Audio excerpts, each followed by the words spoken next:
Happy. Happy. Happy. Happy May Day to everyone. Happy May Day to all my union siblings. Happy May Day to all my comrades. I'm so very glad to be here with you all today. Today is a special day where we acknowledge and celebrate the solidarity of workers around the world. I am so very proud to, in addition to being on City Council, to also be a rank and file union member of the Portland Association of Teachers. And I wanted to share, I just got back last evening from Denver, where I was there convening with some large amount of local progressive electeds from all around the nation, from representing 23 different states. And we were there specifically to be strategizing around protecting immigrant rights. And something that I just love so much is that unions are really leading the way in this resistance.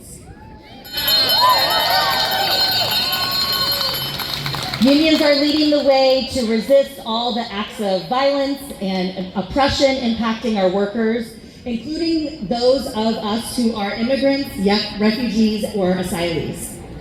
So on this May Day 2025, I want to focus on how the federal abuses of power against our immigrant, refugee, and asylee siblings are an act of abuse against us all.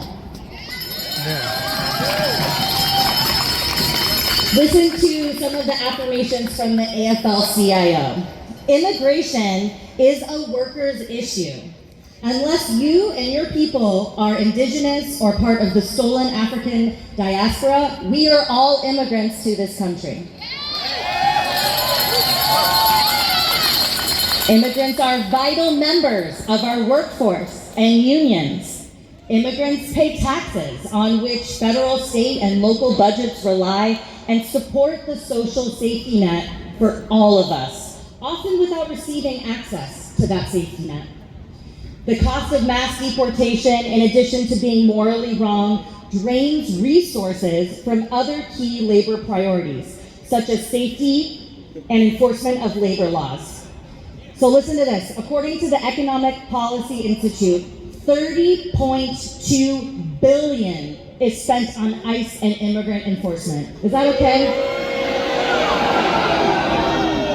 So 30.2 billion is spent on ICE, and 2.1 billion is spent on enforcing labor standards. Is that okay? And we all know that a climate of fear makes our workplaces and communities less safe. So I've been a public school teacher over the last 16 years, and I will say that oftentimes children can understand things more clearly than adults. So I'm also going to really simplify it and say things that have come up in my classroom. That's just true. Dignity is a basic human right. Every child deserves to feel safe at school. Every caregiver deserves to feel safe dropping their kid off at school. Everyone deserves safety in their workplace. We're all stronger together, and people power is the strongest kind of power. You can't buy this kind of power.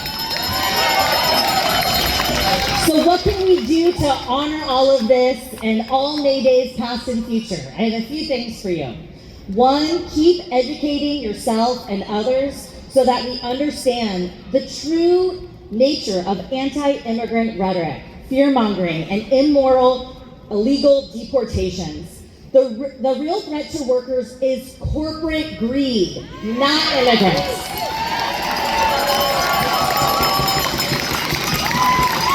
Support petitions for action. There's a great one from the Kentucky AFL-CIO protesting the illegal termination notices for hundreds of their workers. And finally, do what we do best, what we're doing right here. Continue to organize, resist, protest, and stand in solidarity. I'll say at almost every constituent meeting that I have constituents who are really scared and afraid and overwhelmed, and that's understandable because that's part of Trump's plan, is to flood us so we feel overwhelmed and we're not really sure where to plug in. And I just want to acknowledge that's normal to feel overwhelmed. And I think it's important to just take a deep breath. Let's all do that right now. Take a deep breath. And think about what you can bring. What's your thing? Are you good with kids? Do you play music? Do you like to talk to all your neighbors and you're good at organizing them?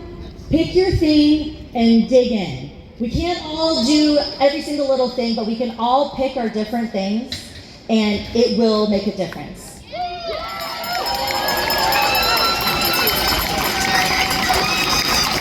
Thank you so much for the opportunity to be with you all today. Remember, an injury to one is an injury to all. Happy May Day. Let's hear a big round of applause for Tiffany, one of our Portland City Council members. That's where leadership starts.